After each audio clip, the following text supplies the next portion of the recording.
अस्सलाम वालेकुम दोस्तों, मैं हूं Majid Khan and you are watching Majid Khan मिलोटेक। तो दोस्तों आज की वीडियो में हम डिस्कस करने वाले हैं कि डीसी करंट क्यों स्टोर हो जाता है बैटरी में और एसी करंट आज तक क्यों कभी भी किसी बैटरी में स्टोर नहीं हो सका।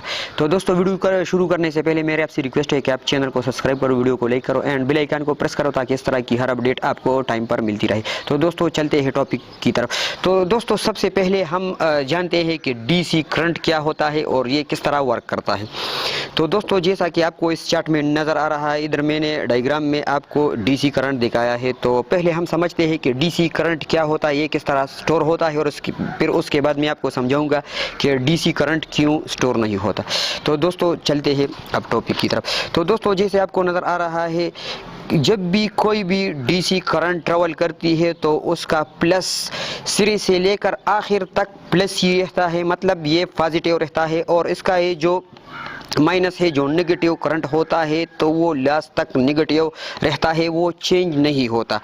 तो फिर इसके लिए हमें ऐसी बैटरी चाहिए जिसका कंसिस्टेंटली एक पॉइंट माइनस हो और दूसरा प्लस हो। तो दोस्तों जैसा कि आपको पता है कि इस तरह की बैटरियाँ है जिसका कंसिस्टेंटली एक तरफ प्लस हो और दूसरा माइनस हो। तो उसको चार्ज करने के लिए हमें बस सिर्फ प्लस को प्लस के साथ कनेक्ट करना है और माइनस को माइनस के साथ कनेक्ट करना है और हमारा डीसी करंट आसानी से स्टोर हो जाता है। और अब हम समझते हैं कि एसी करंट के लिए ऐसा क्या करना चाहिए, क्या करना ज़रूरी है कि एसी करंट भी बिल्कुल अच्छी तरीके से स्टोर हो जाए किसी बैटरी में। तो ये क्यों स्टोर नहीं होता, तो ये समझते हैं।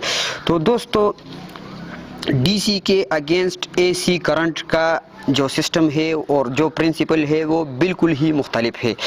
दोस्तों जिस वायर में एसी करंट गुजरता है तो एसी करंट कभी डीसी कभी प्लस में कन्वर्ट हो जाता है और कभी माइनस में कन्वर्ट हो जाता है। जैसा कि आपने सुना होगा कि 50 मेगाहर्ट्ज की फ्रिक्वेंसी, 60 मेगाहर्ट्ज की फ्रिक्वेंसी, तो फ्रिक्वेंसी जितनी होगी उतनी दफ़ा ये करंट प्लस से माइनस और माइनस से प्लस में कन्वर्ट होगा। तो फिर ये क्यों बैटरी में स्टोर नहीं हो सकता। तो दोस्तों अगर हमने एसी करंट को किसी भी बैटरी में स्टोर करना होगा तो उसके लिए हमें एक ऐसी बैटरी की ज़रूरत पड़ने वाली है जो ऑटोमेटिकली अपने इस टर्मिनल को चेंज करे। फर्ज करें ये प्लस है, अगर आपकी बिजली की फ्रिक्वेंसी 50 है तो इस सेल को ऑटोमेटिकली ये चाहिए कि 50 दफ़ा ये 1 सेकंड में प्लस से नेगेटिव, और ये जो नेगेटिव है ये 1 सेकंड में 50 दफ़ा प्लस में चेंज हो जाए। तो दोस्तों ये तो हो नहीं सकता कि कोई इस तरह की बैटरी ईजाद हो जो ऑटोमेटिकली अपने टर्मिनल को प्लस माइनस और वो भी 1 सेकंड में 50 दफ़ा या 60 दफ़ा। तो दोस्तों इस वजह से आप एसी करंट को स्टोर नहीं कर सकते और ना एसी बैटरी मेरे ख्याल में कभी बन सकेगी जो ऑटोमेटिकली अपने टर्मिनल को चेंज करती रहे। तो दोस्तों इस वजह से एसी करंट स्टोर नहीं हो सकता। तो दोस्तों अगर वीडियो पसंद आई हो तो चैनल को सब्सक्राइब करो एंड बेल आइकन को प्रेस करो ताकि इस तरह की हर नई आने वाली वीडियो आपको टाइम पर मिले। तो दोस्तों मुलाकात होगी नेक्स्ट वीडियो में, तब तक के लिए अल्लाह हाफिज़।